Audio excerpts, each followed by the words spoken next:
All right, welcome to the Latest.com show. I'm Igor Darish. Joining us from Canada, he's a Latest.com staff writer and contributor at Issue Hawk. From Toronto, Eric Carrier. And he's a military vet and Latest.com senior political analyst. From Pittsburgh, Josh Patton. And he's a 24-year veteran of the U.S. State Department, the author of We Meant Well. From New York, Peter Van Buren. Last night we saw election results that if you predicted them 6 months ago, you'd been put in a mental institution. Both Bernie Sanders and Donald Trump won New Hampshire primaries by roughly 20-point margins. Trump led the field among almost every demographic in the party. Bernie won every demographic except seniors, even won women by double digits. Now, we'll talk about the Democrats in a bit, but one of the big stories coming out of New Hampshire, ironically, was the second place finish in the Republican Party, John Kasich, who, even though he only lost by almost as much as Hillary Clinton, we're going to call him a winner. Whatever. It'd be nice if the Republican Party came to their senses and nominated someone like that. But, Peter, is this Republican Party reasonable enough to nominate someone like McCain and Romney instead of a guy like Trump? As you pointed out in the introduction, anyone who tries to make a prediction at this point is wrong, because none of us had any idea at all we'd be where we are today. That said, I think Kasich was always a decent candidate who never really had a chance. We're going to have to sort out what really happened in New Hampshire the other day. But, Kasich was not a bad candidate. He said some decent things. He's not completely insane. He toes enough of the religious party line to be palatable to most Russians, most Republicans, without having to go over the top. I always kind of wondered why he couldn't get more traction. So it was kind of a, nice bittersweet thing to see him do okay last night. That said, it's clearly obvious that the Republican electorate is in on the joke and keeps voting Trump to the top of these lists. Oh, first of all, you and Josh have been calling him Kasich for months now. Now that he's actually done something, let's all agree to call him Kasich, rhymes with basic. Josh, what do you think of Kasich's not so near finish behind Donald Trump last night? I saw what you did there. First of all, in my defense, I am pronouncing Kasich in the traditional Pittsburgh pronunciation of the name, which is you pronounce every consonant in the way that people least expect. And that's still the answer. I forgot your question. Yeah, we're calling John Kasich a winner. He lost by almost as much as Hillary Clinton lost last night. Well, I think, again, in terms of actual delegate counts, even the winner didn't win that much. The big victories here in New Hampshire and Iowa are narrative victories. And, the Republicans have been battling for a quote-unquote establishment candidate, and Rubio was the likely choice until we found out that, he can't memorize speeches very well. And needs to be a 2.0 version released for sure. It's true. I'm sure with a quick patch he'd be fine, but I don't know if we have that kind of time. He's the guy who checked yes on download Windows 10. Right. Yes. He Windows 10's great. But anyway, I do think that it puts him up as sort of the serious choice for Republicans who aren't into Trump or Cruz, and that makes sense from a campaigning standpoint, because Kasich is the only establishment guy who's not trying to talk as tough as Cruz and Trump. So I think that was sort of a symbolic victory for good campaigning, which will amount to exactly nothing in South Carolina, where, remember, in 2000, McCain lost after being the favorite because of a dark money ad that claimed he had an illegitimate black child who was a kid he adopted from another country. So, I don't know what Kasich won, but he definitely, it's a but he's the guy now. He's the Rubio, Jeb Bush, Christie alternative choice for Republicans in places like California, New York, Ohio, places like that. I love how Josh still thinks this. Yeah. What's that, Peter? Sorry, I love how Josh takes this still seriously. You know what this actually is. It's no longer it's like the professional wrestling. You know, in professional wrestling, you have for the first half of the season, you have a bad guy, a villain character, and that's Trump. And then week after week, various good guys, you know, fail to dethrone him, to take away the giant, huge wrestling belt until finally the narrative shifts at some point when the commercial audience starts to drop off, and then they have a good guy actually win. I mean, that's actually what's going on. When I look at the current crop of Republican candidates, I don't see anybody that can emerge as that good guy. I think that Trump will be the one that emerges because the good guys really suck. There's just not a good guy. Yeah. It's kind of scary because in the wrestling narrative, the good guy usually has, you know, blonde hair. So, yeah. Well, we know it's not going to be. What's that? Go ahead. Well, I wanted to piggyback a little bit on the whole like Rubio discussion because we were talking like during Iowa, right? Rubio finishing in third was seen as a major victory. This time he dropped off the face of the earth. I don't believe that Kasich coming in second in this poll is anything. I think in the next poll he'll be back at the bottom, and it's basically going to be a slugfest between Trump and Cruz at this point, where Cruz will struggle in states that don't really give a shit about religion. Well, I mean, it's not like do well. It's not like we made that up out of thin air, though, Eric. I mean, no, of course. Rubio came in strong, and then he had a great debate, or he had a great debate before Iowa, came in decent in Iowa, and then completely fell apart. Whereas Kasich did 100 town halls. I mean, if he's able to do 100 town halls in South Carolina, maybe he will do better than we expect. But I don't think mainstream Republicans will ever take him serious enough because he is not always on point with like Republican values on certain issues. I think that's where Donald Trump's loudness will excel with voters, especially, and Ted Cruz is more kind of out there. Conservatism will stand out. I agree with you, though. I remember I predicted that Rubio would actually come close to Trump in New Hampshire and got decimated as we see. So. But, hey, the Sanders, I was very happy to see that, like, 18-point victory. That was nice. It was 22. Don't sell him short. 22 by the end? Okay. Those polls are changing every minute.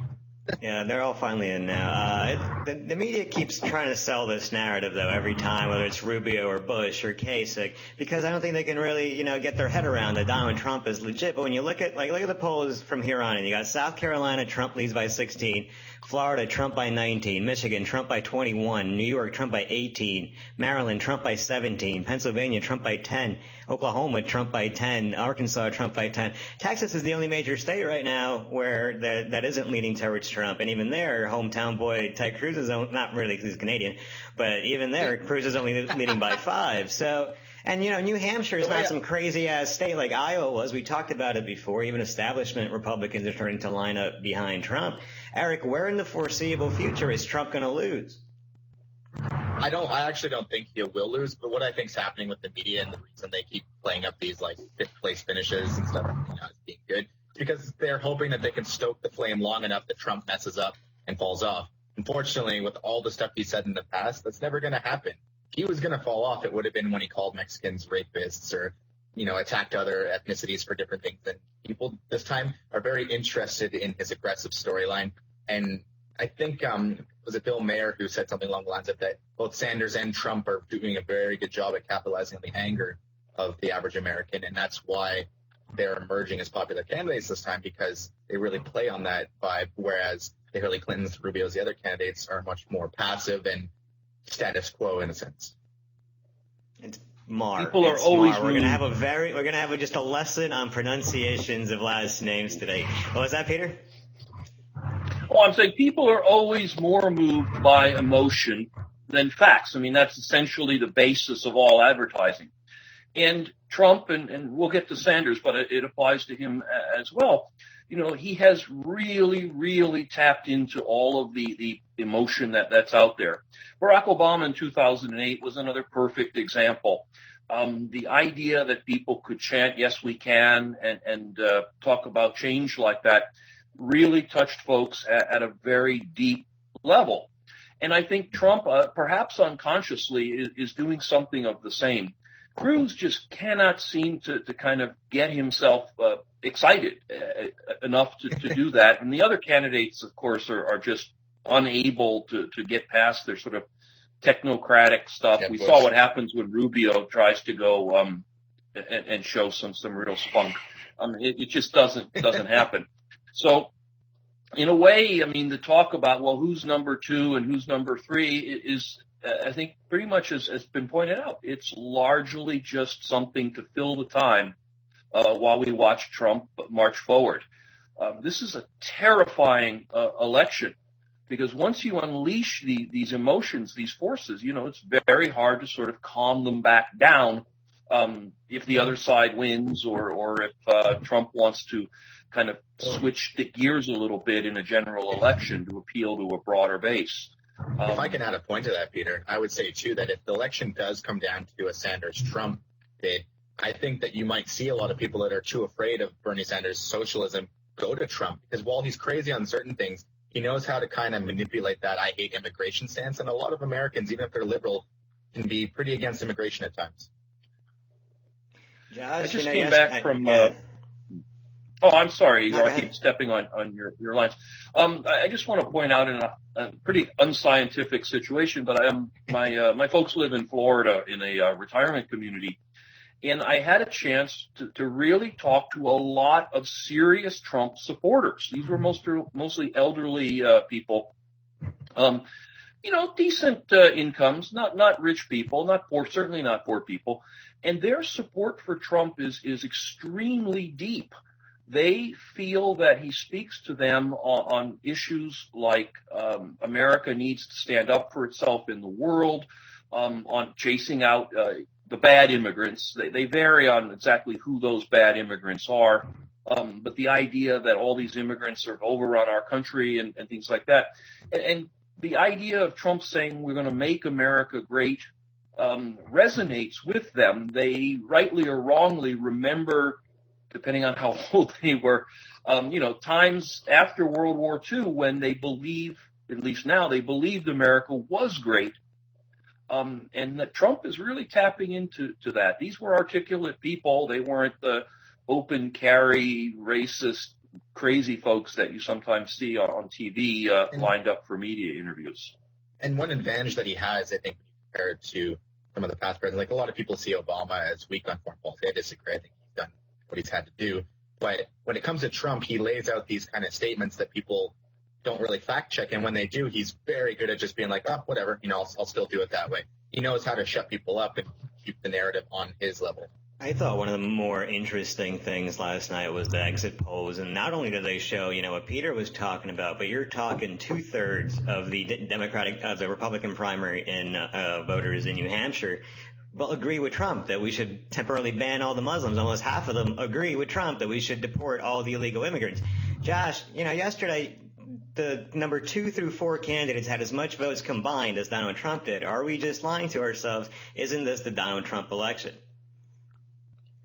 I mean, I think it is, and but I do want to sort of reframe the way the story was been told by my esteemed colleagues on the podcast, because you're right that none of us expected Trump to win, but I think that it wasn't because it's some kind of politics misunderstanding. I think it's because Trump is a buffoon. And we thought better of the American people than that. And, lesson learned. But I think that's sort of what no one could actually believe that people in this day and age would fall for what Trump is. Because it's not exactly, it's brand new, but it's not mysterious. He's a boorish celebrity, an overblown celebrity with an overblown personality who is practicing the lowest politics, xenophobia, insult, saying the country sucks, and calling his opponents pussies, stuff like that. That I think that all of us who said that Trump wouldn't win just thought people were better than that, and we weren't. So no fucking shit, man. And the fact that 2/3 of people from in New Hampshire are like, yeah, let's ban Muslims for a while, shows that, it was the greatest mistake that at least I made in terms of talking about how this election was going to go, was the faith I put in the voters themselves. And I think that's sort of what is pushing onward this hope for an establishment guy, because, Jeb Bush is a prick. I mean, politically speaking, like he executes. I think he executed more people than George Bush. I don't know. He insinuated himself in the Terry Schiavo case. His conservative prickishness should be an unassailable sort of reputation. But people who take politics seriously understand that for as bad as the Bush dynasty is, they're not going to set fire to the place and walk away. Whereas guys like Trump and Cruz, they just might. I mean, we don't know yet.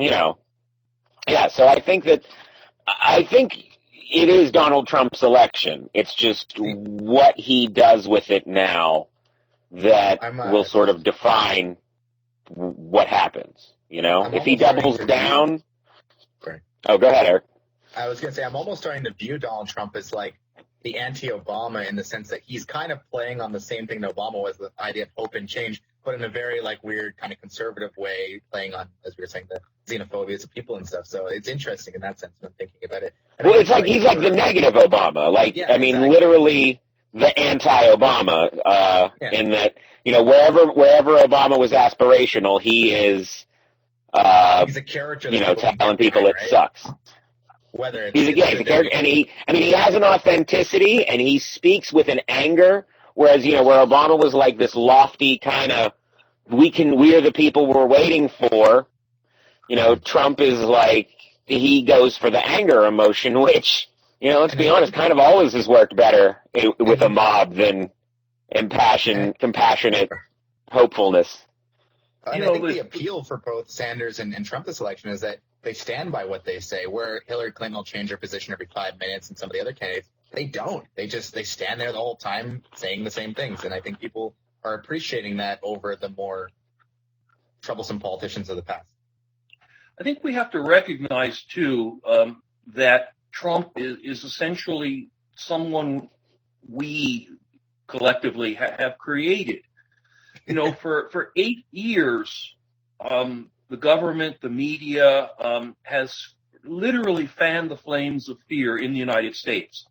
They have, well, actually for 14 years, that's been going on. We have been brought to the point where we're absolutely terrified. We're absolutely a terrified people. We're terrified of Muslims. We're terrified of terrorists. We believe that the world is collapsing around us. We continue to lash out, in the Middle East and elsewhere, because we don't seem to have any other ideas left. In this kind of environment where people are absolutely convinced that they're about to have some tragedy befall them, a guy like Trump is just waiting. And if it wasn't Trump, it would be someone else who would eventually realize this is the world that we're in and step up into it. You can't have people walking around malls with machine guns or militarized police or something like this. You can't have people talking about race wars and Islamic terror and caliphates and what have you, without provoking some kind of reaction. That's what we're seeing in Trump, is a guy who smelled that almost instinctually, I would argue, and was there. If it wasn't Trump, I think we'd be looking at someone else doing the same thing. To sort of build on that too, we can't forget the role that conservative media has played. Now, again, think about how smart of a strategy it would be if we as at Latest.com could convince our readers that not only are we the most important news source in their life, every other news source is fucking lying to them. And if they, post something different than we do, it's because they're full of shit. And that's what conservative media has done. And so you have these people who are able to select, when the news says something like, Trump actually did use eminent domain to try to take a lady's house to build a limousine parking lot, people go, hashtag lamestream media, and just go on choosing not to believe it. So in a way, that's the conservative media itself, the Fox News, especially, which turned it, that's part of what has made it the number one cable news network for decades. and it's this monster that they created is now very predictably self-aware and no longer under its control. And that's partially why Trump is able to be confronted about some sort of factual problematic thing and then say things like, and just not answer, comment on his lie, and no one cares. In the local media, like, when in Iowa and whatnot, when people were asking about the New York values thing, Trump would tell people that, he'd be like, oh, I did believe that, but then I listened to the great show like the Mark Levin show or whatever, and then I learned how things really were. So again, he's validating and people are like, see, it works, we win, he's one of us, and that's sort of the thing I don't think any of us, that people didn't see coming, because the conservatives usually trust their news sources. But now, because they're interviewing the president and being treated like a real news source, sorry, you're mainstream media now. Well, let's not forget that the average viewer of Fox News is 69 years old. They're getting their information from the internet, which is even way more dangerous than Fox News. But yeah, Peter brought up an interesting point. I mean, we were talking a few months ago how this is a very different Republican Party. They're not talking about terrorism. And then Paris happened, and then San Bernardino happened right after that. Josh, do you think Trump could have rose just like this if it hadn't been for those two attacks? I think so. I think so because, and again, it wasn't so much that like he would have said the same thing and it wouldn't have played as well. It's just he wouldn't have really had the option to say those things. The terrorist thing happened. People are scared. He came in with what felt like an easy answer. He gave us a bad guy and said, this is how we're going to do it by not letting him come into the United States. And his supporters are like, oh, thank God, someone has the answer. Let's not forget that he was anti-immigration right from the beginning, starting with Mexicans and other, South Americans. Oh, sure. But, yeah. I mean, the idea of the Muslim ban, because being anti-immigration is actually, like it or not, a legitimate sort of policy platform that has been at play in the United States throughout our entire history. Well, but the idea of banning people based on a religion, the idea of banning people based on their religion, I mean, you couldn't go more opposite of what America was supposed to be about than that. But yet, because of Paris... Sorry, I was going to say, Josh, even at the rise of Trump, we were discussing taking in Syrian refugees already. So, I mean, that idea of people coming was already a reality. Not to cut you off there, sorry. It's tough with the... Yeah, no, you're right. But I still don't think, again, we're taking... The terrorism angle, though, makes it way more visceral for people, because with refugees, again, and the refugee thing didn't really start up until after Paris and then later San Bernardino. So, I mean, at least talking about them harboring terrorists. I mean, some people said it, but people were like, yeah, whatever. But then that happens and there was the fake Syrian passports there and that kicked it off. And again, it is the patriotic anti-terror people that are somehow saying and doing exactly the things that the enemy wants them to do. Well, one thing I find kind of funny. We cheer.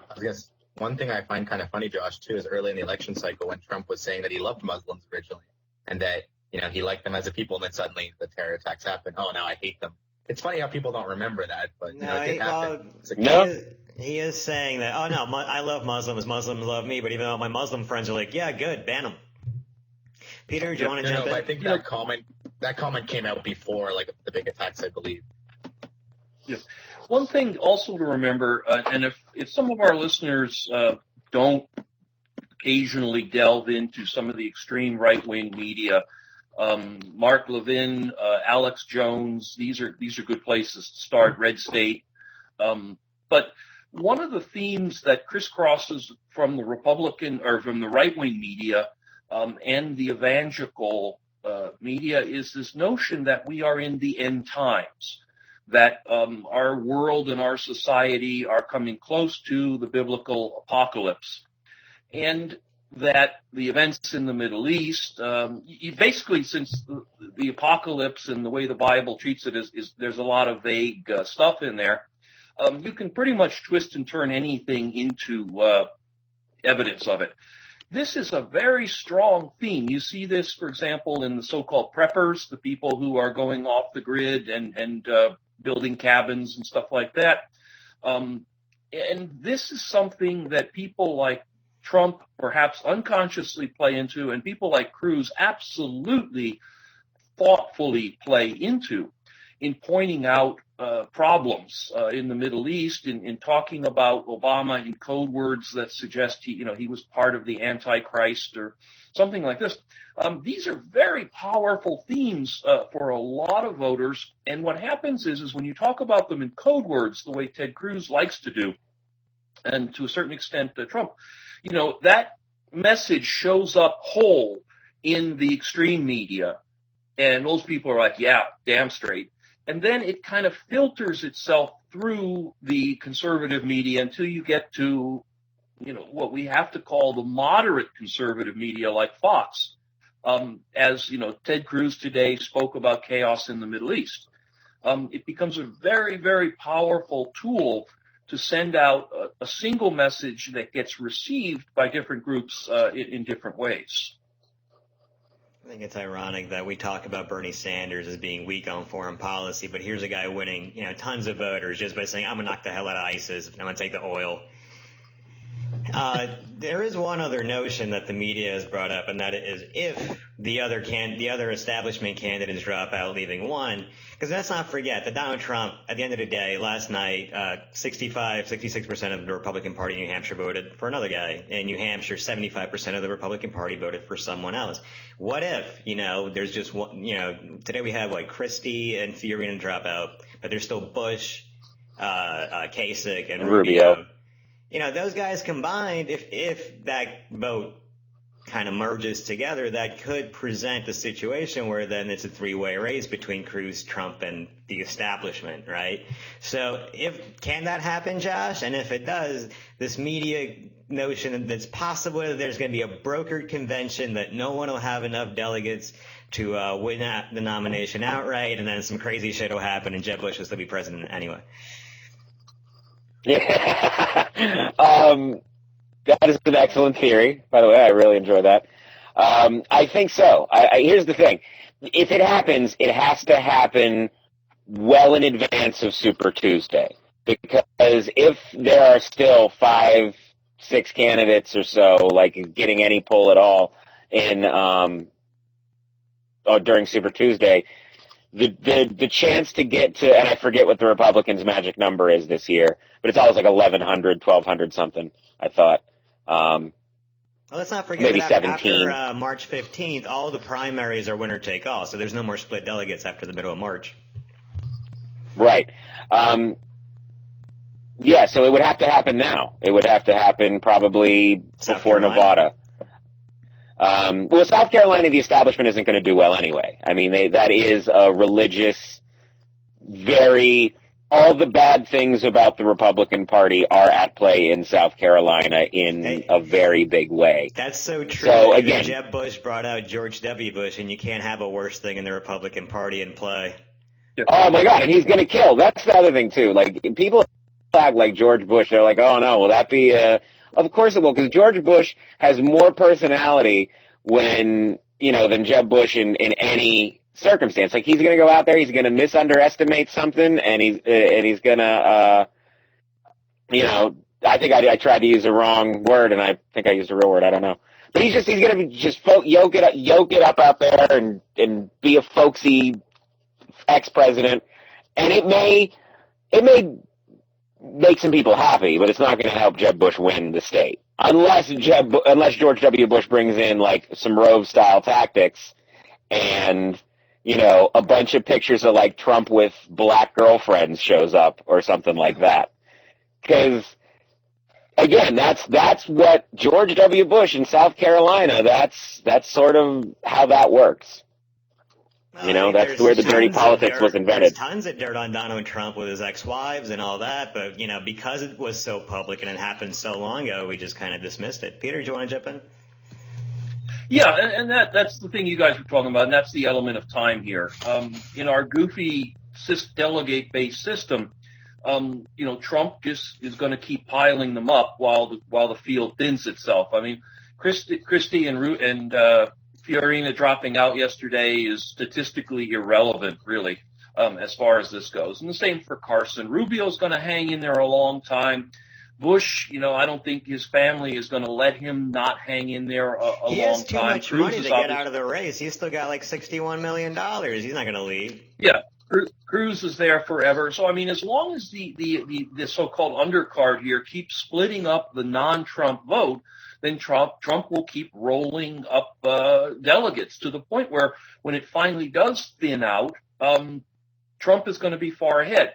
This, again, not to get ahead of ourselves here, but this is also the problem Bernie faces, that Hillary will just simply glom up so many delegates so soon that he's going to find himself a month from now already in a position where it's almost technically not possible for him to win.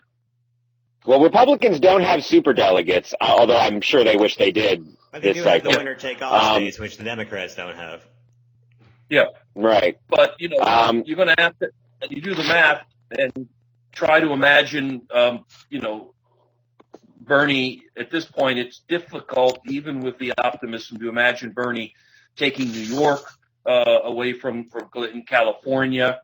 I mean, Florida is kind of, I guess, more an open thing. But, I mean, the point is that you can suck up an awful lot of delegates in those big states and really leave the other guys sitting aside. I mean, if Trump takes Florida, if Trump makes progress in some of the other big states, it's very difficult to catch up.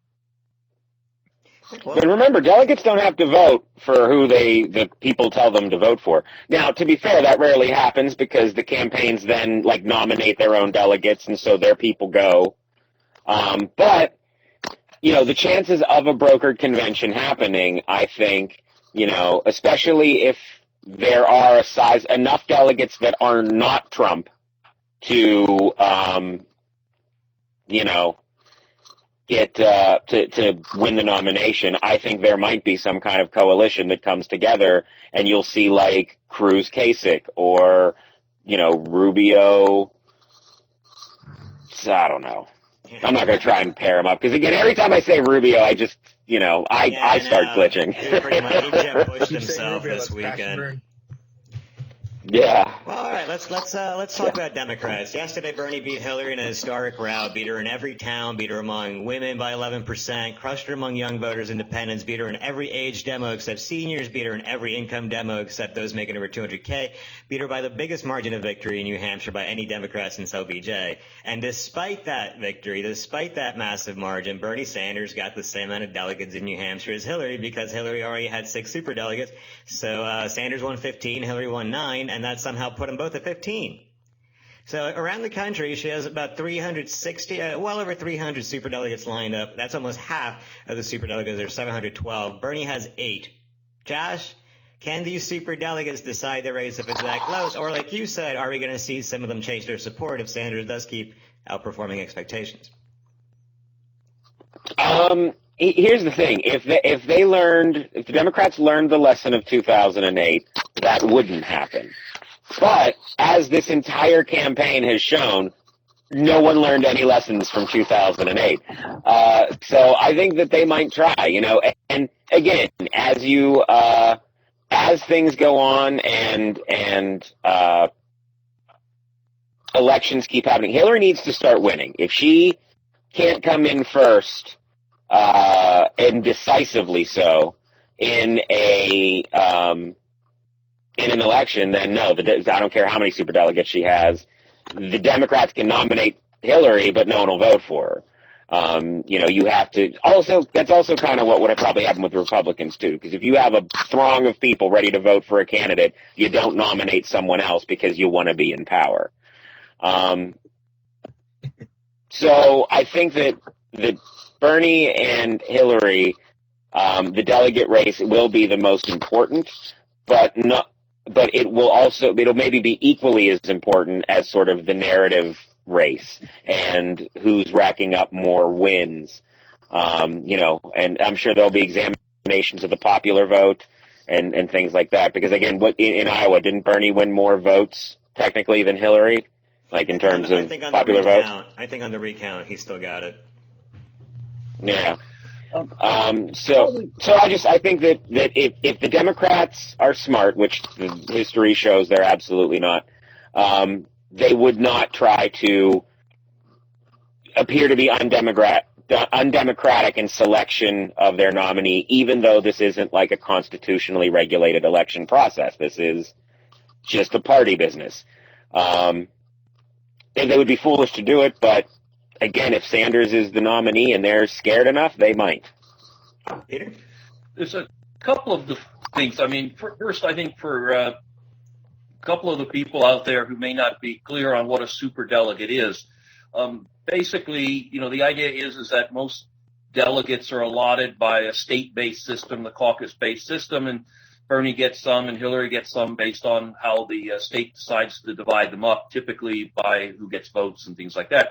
Superdelegates are appointed, typically by the party, the Democratic Party itself, and these are almost always prominent Democrats with long histories of supporting the Democratic Party and the Democratic establishment. In New Hampshire, for example, the governor is one of them, a senator is one of them. Several are actually officials in the Democratic National Party.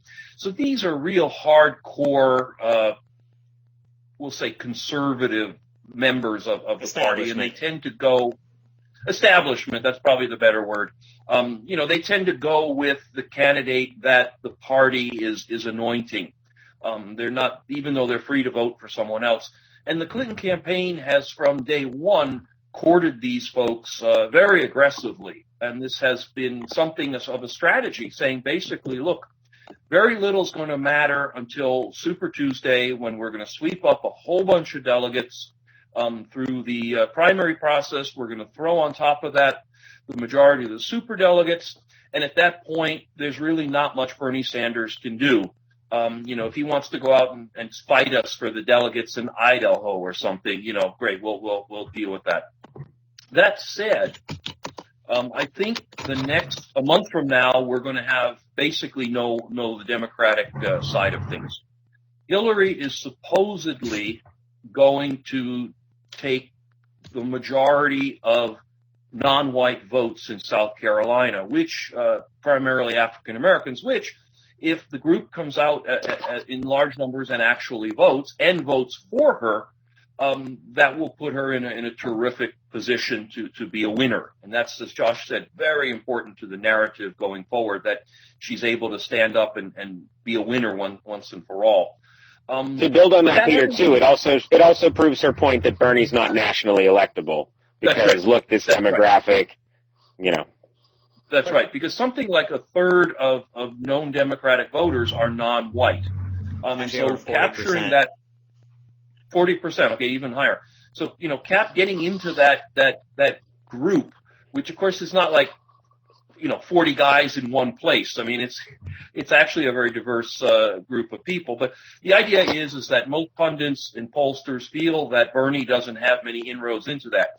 It's important to point out that until fairly recently, most people said that about young women and Bernie, and that Hillary had that locked up. I think if we see in South Carolina that Hillary does capture a significant non-white vote, given how many southern states are involved in Super Tuesday, she's going to be sitting in a very pretty position.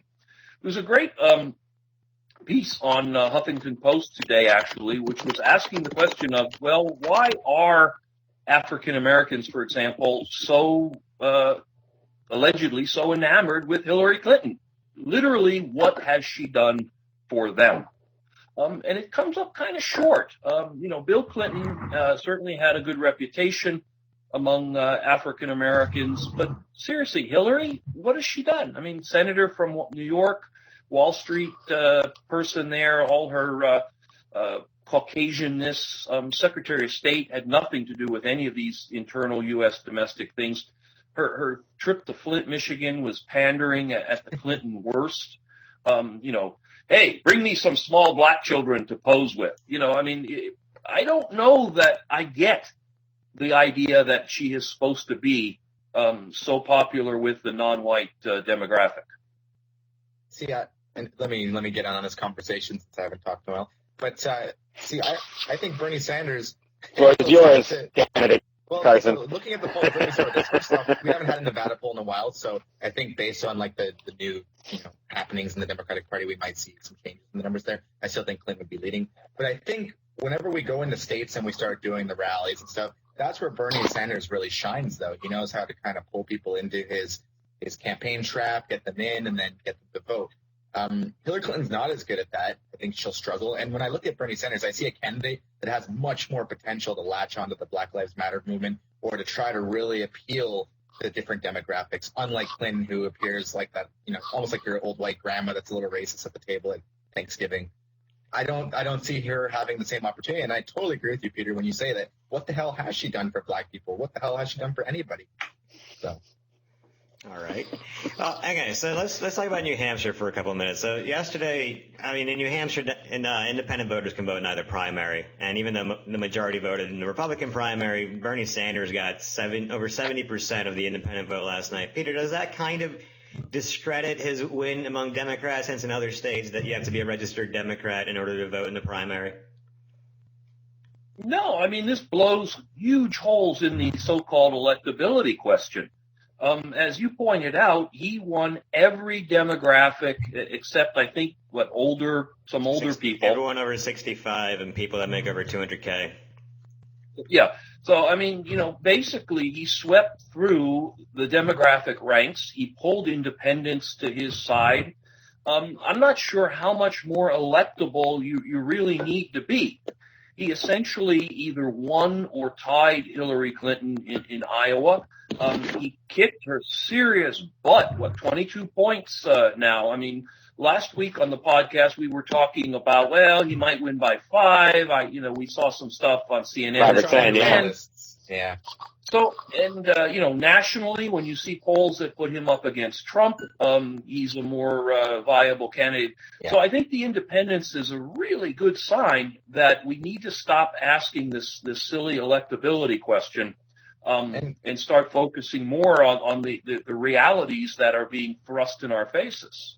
And if I could interject, I would add, too, we're talking about Hillary Clinton. We're not talking about a no-name Democrat candidate. We're talking about a lady who's been around the block for a long time, who should be a shoo-in at this point in her career. Well, Josh, he's obviously – Bernie's not just a candidate that only appeals to young voters. I think he's proven that both in Iowa and definitely proved that last night. And, he's going to be the winner in the headlines for over 2 weeks until South Carolina. I don't think Nevada's going to get a whole lot of play. So is this enough to kind of put him on an equal playing field with Hillary going forward? Absolutely. And because remember, Obama won Iowa in 2008, and which is great that we actually have another Hillary Clinton presidential campaign to compare this current one to. Really makes things a lot easier. By the way, in but 2008, Hillary won New Hampshire with 39% of the vote, and then yesterday she also got 39% of the vote and just got obliterated. Right. So in a way, she kind of got the same. But then again, she did end up winning people she lost and losing people she won. So, I think that if you get down into the demographics of it, it's a little silly.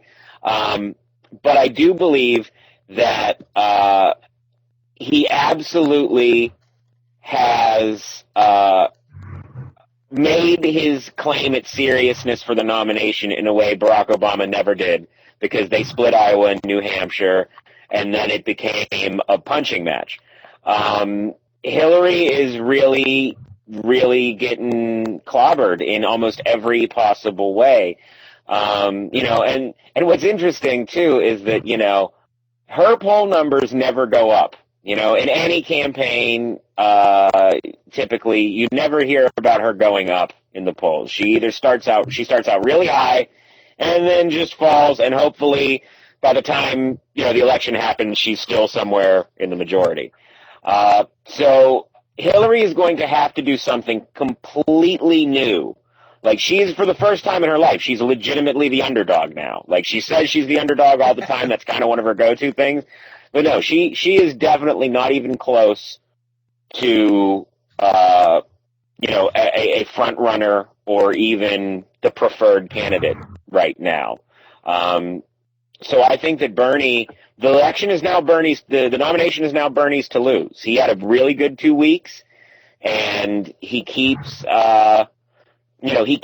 he keeps surpassing expectations. Clinton keeps failing to meet them. As long as that continues, Bernie Sanders will be the nominee, and Clinton will be a sad footnote in her mind. Well, maybe she can and be the other thing Secretary too, of State again. Yeah, That's a big statement. The other thing, yeah, go ahead. I was just going to say one other thing too, that and again, just to sort of put evidence on it, Hillary Clinton is her support among African Americans is just the Clinton reputation. The Clintons were beloved. Bill Clinton was called by every major black comic at the time America's first black president because he smoked pot and liked to get BJs, and just people love that, and that's so he became this beloved countercultural figure as the president, and Hillary Clinton, she's sort of banking on that reputation. Whereas Bernie Sanders is out there talking to Killer Mike. I heard he's meeting with Al Sharpton. He had that. The writer from the Atlantic, his name is Ta-Nehisi Coates. Yeah, he wrote. He was tagging Bernie on the reparations thing, but today said that he's gonna vote Sanders. He's just not happy about it. So again, he's making inroads into this sort of in the narrative side of things with the black vote, where Clinton, as usual, is falling backwards. And if that continues, Bernie might win or tie South Carolina, and then that's it for Clinton. I think if Clinton loses South Carolina, she can't go on. So, Josh, that would be near death blow. Do you think Sanders is one big black endorsement away from winning the Democratic Party? Yes, if he gets, if he gets Will.i.am to make a song for him, I think he'll be all over. That's a big. Hold on, yeah. Josh made a big statement. It's Bernie's nomination to I lose. do. We just went through all those states where Donald Trump is leading by double digits, and if we looked at all those states on the Democratic side, they're not well polled, but Hillary's also leading there by huge, massive, tremendous Trump-like leads. It's performance. I think it's the performance in the primaries already that put Sanders ahead. Polls are polls. Well, the primaries we were talking about a state that he won that's 90% white. He tied in a state that's 95% white. It's really not representative of the rest of the country, especially the Democratic. But the thing about was ridiculous. Okay, let's all talk at once, and now realize that I've got the most important thing to say. Okay, so polls. So great. All right, appreciate your vote. Look, polls are a static thing. They measure support with all the caveats that go on. They measure support at a single point in time. What we're looking at, the difference between Trump's polls and his leads in many states and Bernie's situation is the trend lines. Trump is going up and continues to go up.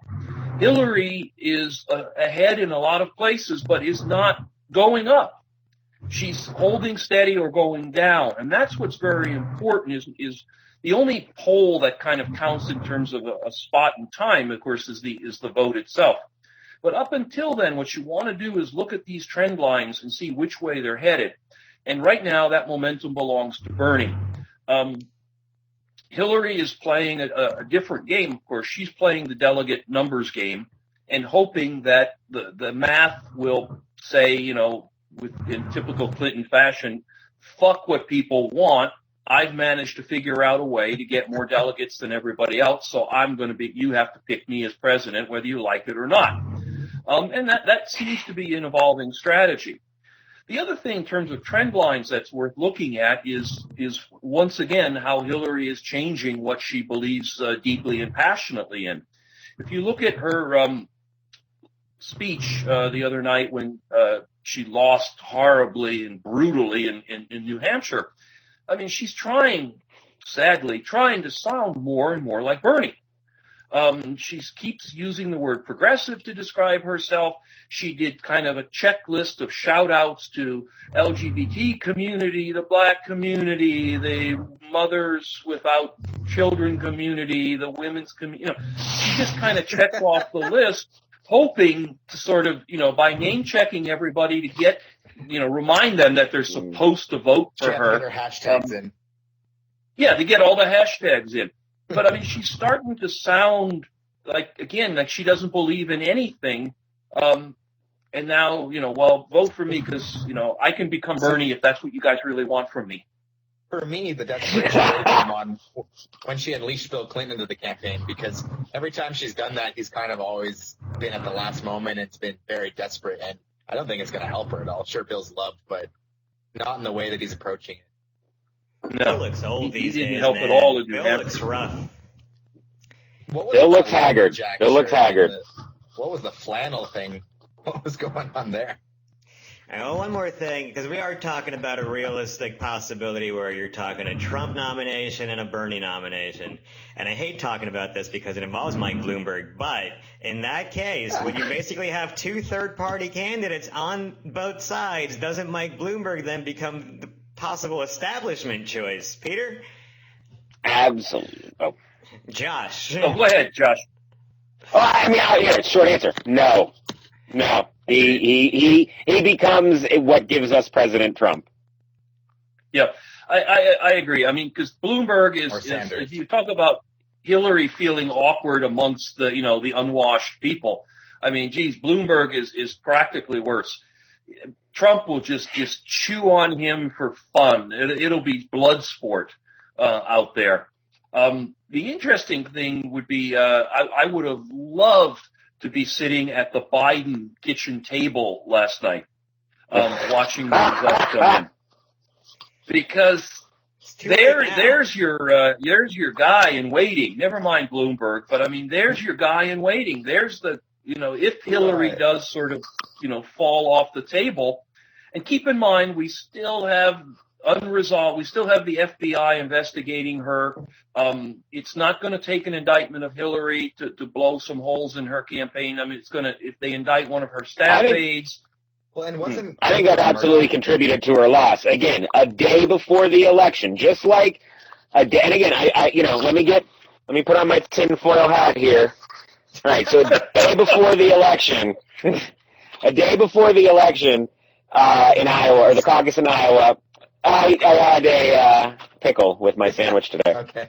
I'm gonna have I have pickle juice in my hair, but for the show, I'll do it. That's no fair. So before Iowa, there was the 22 emails were classified by the State Department. So it's like, oh, she did have classified emails. A day before New Hampshire, the FBI, after months of saying we can neither confirm nor deny, they go, yeah, we'll confirm it. We confirm we're actually investigating Hillary Clinton. And again, it was such a banal, investigating her use of, it's not even, it was nothing like we're investigating her for criminal action. It was nothing like that. It was purely, the only thing that it served was to ding her in New Hampshire. Yeah. She was already going to lose. But, on top of getting, Madeleine Albright and Gloria Steinem screwing her over with women and it was kind of hopeless. And I think it's very interesting. I am perfectly sure that it is coincidence, until there's evidence otherwise. But man, she has the shittiest luck. Good. Yeah, but I mean, she's got shitty luck because she's dragging so much around with her. I mean, she's got the Wall Street questions that she drags with her. She's got the email questions that she drags with her among a certain demographic who probably isn't going to support her anyway, but, it chips away. She's got Benghazi. And then anytime you run out of those things, the long Clinton history is always available to kind of pull up. Even among women, the people can keep resurrecting the idea that she helped slime all of Bill's girlfriends and interns and hoes, which didn't seem very sisterly at the time. Like I said, I would have given serious cash money to be sitting at the Biden table and hear what he had to say the other night. And if you want to talk about a white angel coming in to rescue the establishment side of a party, it's freaking Joe Biden, people. But by doing what? Running as an independent? He can't run as a Democrat. It's too late to get Yeah, on the ballots. I never thought that for a second. That Joe Biden has run for president twice and ate his balls, due respect to the vice president, every time. He's a great VP. Like, there's never been a more perfect VP. He'll just say whatever, smile and point, and steal the spotlight when he need it. To get to your sort of question about Bloomberg in more detail, Igor, I definitely think that Bloomberg's fiscal conservatism and his billions in success in business is not going to help him with Republicans and, conservative independents in the way that his stance on guns, especially since he seems is more into gun control than Bernie Sanders, if Bernie's the nominee, that he'll get the gun vote.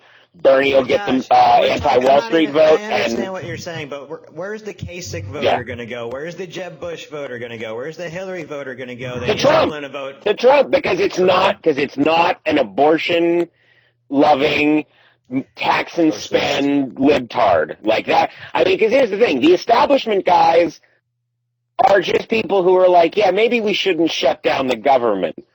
Let's make the government a room. Like, they just want the government to be a room with a woman and a phone where people call in and ask for money and she answers and says no. But they at least don't want to shut it down, So I think that a Bloomberg candidacy, while again on paper seems like a good candidate, socially liberal, fiscal conservative, good track record, it'll play right into Trump's hands because I disagree. I think he's fucking worse. I'm just saying the people that are voting for people that I also think are the worst got to vote for somebody.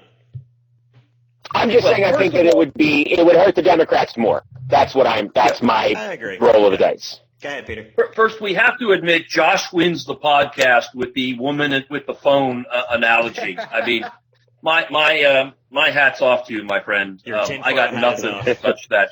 But in the interest of trying to salvage a tiny bit of my reputation, Igor, you say people have to vote for someone, and the answer is no, they don't. And I think that is the missing piece here: is large groups of people may just say, neither of these candidates speak to me. I'm just going to stay home. To hell with this. I can't vote for Trump. I can't vote for Sanders. One of them is a fascist demagogue and one of them is a socialist creep. And fuck it, I'm just going to sit home. And that is in that case, do you think, Peter? What's that? If large groups of people don't vote, who do you think comes out victorious? If voter turnout is low, I think historically almost every race has been won by a Republican. Yeah. Republicans, yeah. I mean, that's kind of the traditional way this goes. And I suspect the conservative people who do emotionally strongly support Trump outnumber the young people who really are emotionally attached to Bernie, and older folks tend to turn out more reliably than young people. The thing to watch too is how Trump, because again, Trump and Sanders both seem to, in Iowa and New Hampshire, bring in a lot of people who'd never voted before. If they're bringing new people into the electorate, it doesn't matter if the tax and the guys who just want low taxes and to be allowed to have a gun, I